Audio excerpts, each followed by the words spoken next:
ശ്രീകോവിൽ തുറക്കാൻ വരുന്ന സമയത്ത് താക്കോലിൻ്റെ കൂട്ടത്തിൽ ഒരു മഴുവും കാണും.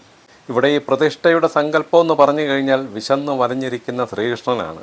ഇവിടെ ഭഗവാൻ ഉണർന്ന ശേഷം മാത്രമേ ഉള്ളൂ ഇന്ത്യയിലെ മറ്റു ദേവന്മാരെല്ലാം ഉണരുകയുള്ളൂ.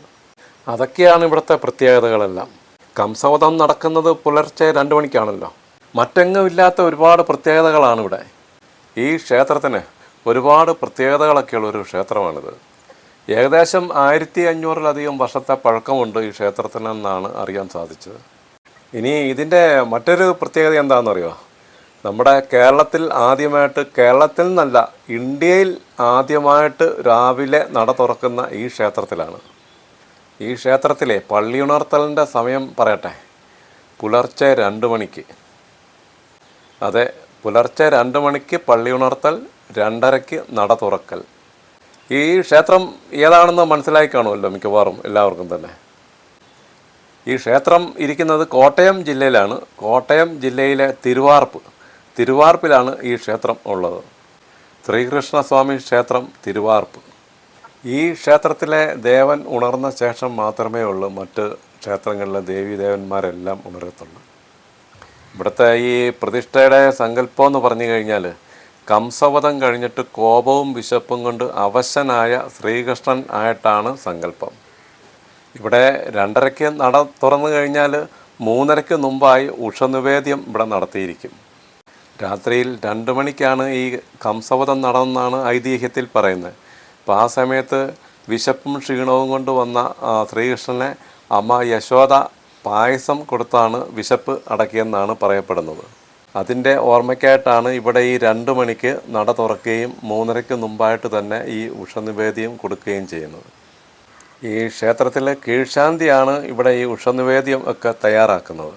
അതുപോലെ തന്നെ ഇവിടെ ഒത്തിരി പ്രത്യേകതകളൊക്കെ ഉണ്ട് കേട്ടോ. ഇവിടുത്തെ ഈ പൂജയുടെ സമയങ്ങളൊക്കെ നോക്കുന്നതെല്ലാം നമ്മൾ സാധാരണ ക്ലോക്കിലെ സമയം അനുസരിച്ചല്ല, എല്ലാം സൂര്യൻ്റെ സഞ്ചാരപഥം നോക്കിയാണ് ഇവിടുത്തെ ഓരോ പൂജയുടെയും സമയങ്ങളൊക്കെ ക്രമീകരിച്ചിരിക്കുന്നത്. അത് ഇവിടുത്തെ ഒരു വലിയ പ്രത്യേകതയാണ്.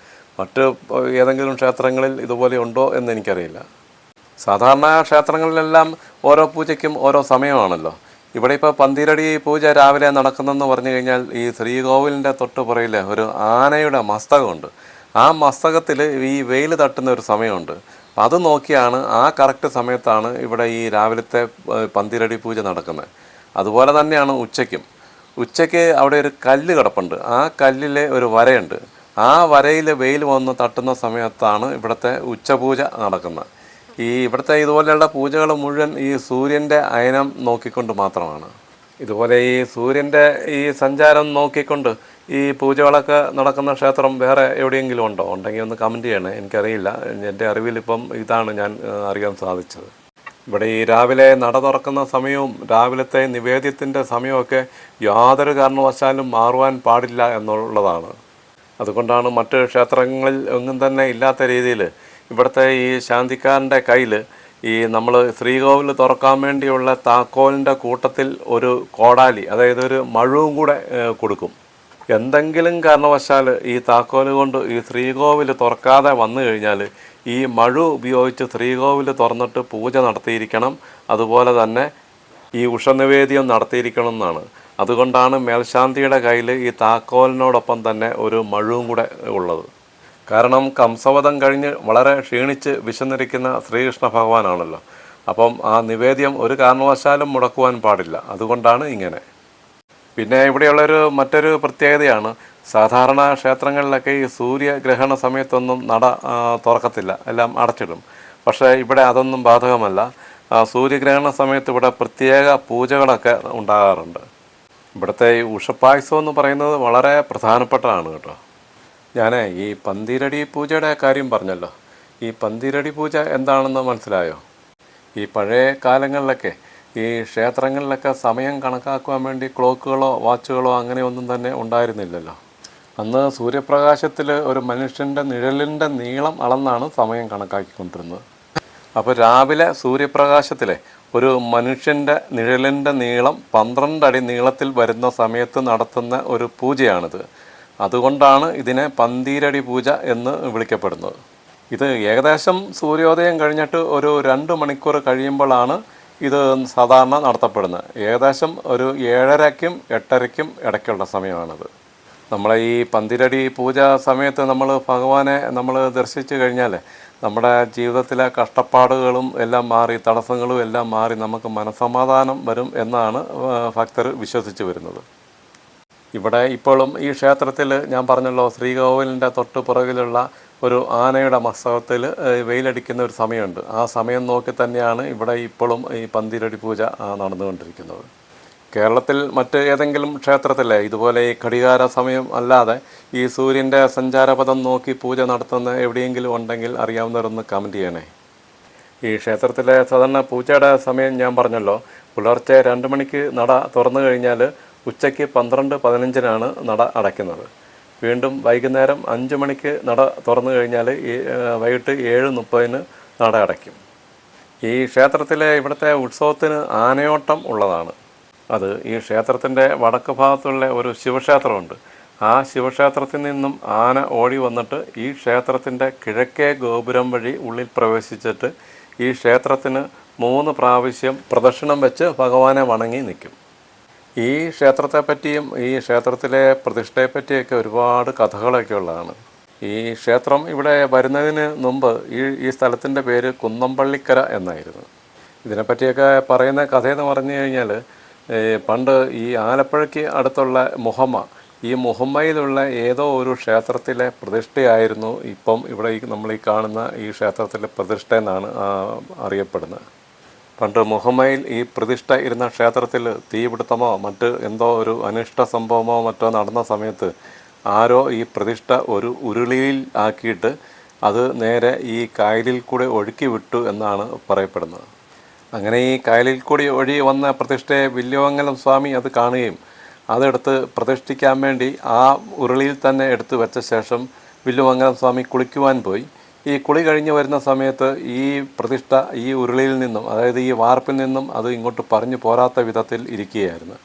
അങ്ങനെ പ്രദേശവാസികളുടെ സഹായത്തോടു കൂടി ഈ പ്രതിഷ്ഠ ഇവിടെ ക്ഷേത്രം പണിതിട്ട് പ്രതിഷ്ഠിക്കുകയാണ് ഉണ്ടായത്. അതാണ് നമ്മളിപ്പം ഈ കാണുന്ന ശ്രീകൃഷ്ണസ്വാമി ക്ഷേത്രം, തിരുവാർപ്പ് ശ്രീകൃഷ്ണസ്വാമി ക്ഷേത്രം.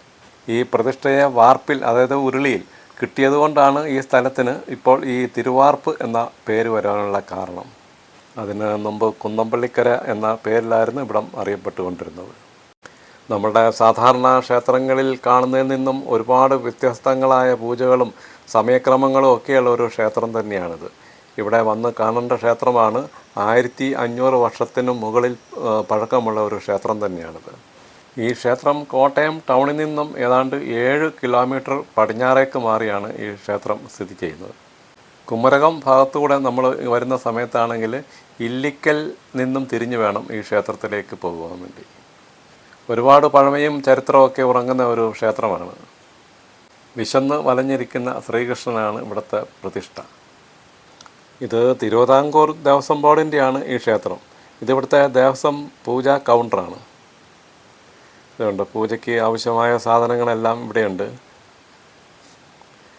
എണ്ണ, നെയ്യ്, അങ്ങനെ സാമ്പ്രാണി, അതെല്ലാം ഇവിടെ കിട്ടുന്നതാണ്. ക്ഷേത്രത്തിൻ്റെ വാതിൽക്കൽ തന്നെയാണ് ഈ കൗണ്ടറുള്ളത്. ശ്രീകൃഷ്ണ സ്വാമി ക്ഷേത്രമാണ് ആയതുകൊണ്ട് ഇത് കണ്ടോ, വെണ്ണയും കദളിപ്പഴമാണ് വെച്ചിരിക്കുന്നത് കണ്ടോ. അതെല്ലാം വെണ്ണയും കദളിപ്പഴമാണ്. കണ്ണന് നമ്മൾ കൊടുക്കുവാൻ വേണ്ടിയുള്ളതാണ്. ഇത് മുഴുവൻ അതുതന്നെയാണ്. കദളിപ്പഴം, തേങ്ങ, നെയ്യ്, ചെറിയ വിളക്ക്, ഇതെല്ലാം ഇവിടെയുണ്ട്. ഇവിടെ കണ്ടോ, ഇത് മുഴുവനും മയിൽപ്പീലികളാണ്. ഇഷ്ടംപോലെ മയിൽപ്പീലികളുണ്ട്. അതുപോലെ തന്നെ ശ്രീകൃഷ്ണൻ്റെ ചെറിയ പ്രതിമകളെ, ചെറിയ കീ ചെയിനുകളെ എല്ലാം ശ്രീകൃഷ്ണൻ്റെയാണ്. നമ്മൾ ഗുരുവായൂരൊക്കെ ചെല്ലത്തില്ലേ, അതുപോലെ ഇഷ്ടംപോലെ ഉണ്ട് കണ്ടോ, ഒരുപാടുണ്ട്. ഇതൊക്കെയാണെങ്കിലും ഞാൻ നേരത്തെ പറഞ്ഞല്ലോ ഈ ക്ഷേത്രം 2 മണിക്ക് തുറക്കുമെന്നുള്ളത്. പക്ഷേ ഈ പൂജാ കൗണ്ടർ 2 മണിക്ക് തുറക്കത്തില്ല, പുലർച്ചെ 5 മണിക്കേ തുറക്കത്തുള്ളൂ. കാരണം ആ സമയം മുതലല്ലേ ഇവിടെ കൂടുതൽ ആൾക്കാരൊക്കെ വരത്തുള്ളൂ, അതുകൊണ്ടാണ്. എന്താണെങ്കിലും ഈ വിശന്ന് വലഞ്ഞിരിക്കുന്ന ശ്രീകൃഷ്ണ ഭഗവാന് നമ്മൾ ഈ വെണ്ണയും ഈ കദളിപ്പഴവും ഒക്കെ നൽകിക്കഴിഞ്ഞാൽ നമ്മുടെ ആഗ്രഹങ്ങളെല്ലാം സാധിച്ചു തരുമെന്നാണ് വിശ്വസിക്കപ്പെടുന്നത്.